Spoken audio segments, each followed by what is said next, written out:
I think private industry has a very important role to play. If the country has to become Atmanirbhar and have the ability to sustain long wars, we have to encourage the private sector to get involved with defense production as well as defense R&D. Sir, in the ongoing conflict with Pakistan, several indigenous DRDO developed weapons like Akash missile, MR-SAM and BrahMos have played a crucial role, not only in neutralizing terror business but also thwarting Pakistani attack. As DRDO chief, how are you satisfied?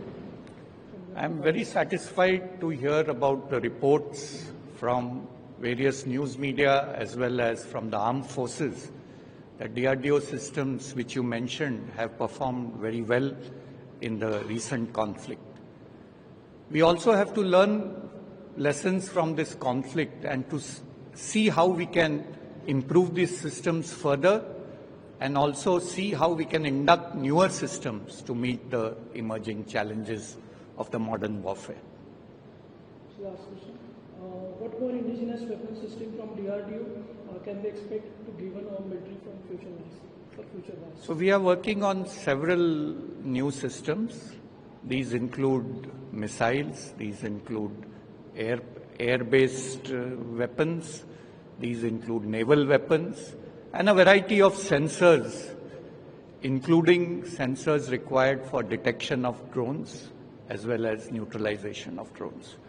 I'm sure these systems will get inducted into the service in the next 6 months to 1 year, and these will provide the necessary capabilities to our services to fight the next war. Some name can you tell us?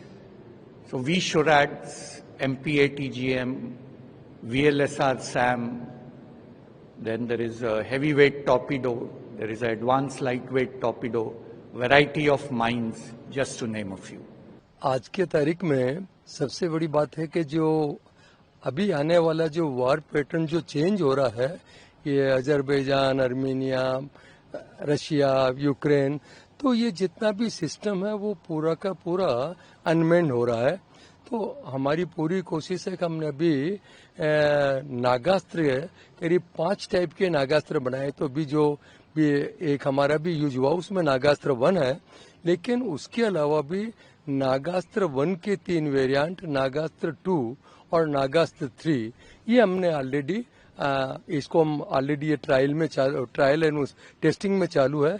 मैं समझता हूँ कि ये अपने warfare में भी इस conflict जो हुआ है उसमें काफी बड़ा रोल ये करेगा।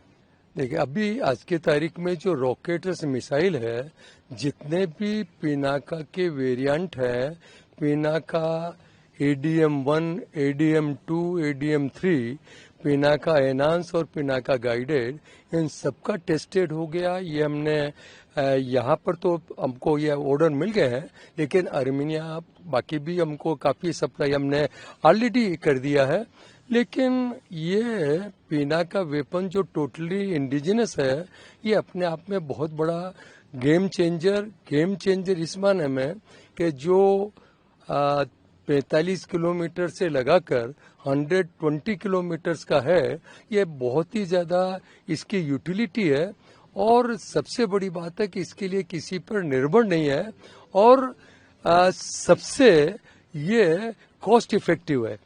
उसके अलावा हम 30 mm एमुनिशन ऑलरेडी हम नेवी में सप्लाई कर रहे हैं।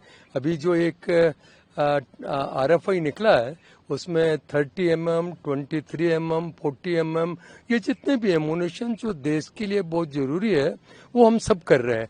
और मैं समझता हूँ कि ये जब भी उनका ट्रायल टेस्टिंग होगा तो हम अपना प्रोडक्ट इसके अंदर वो हम दे देंगे।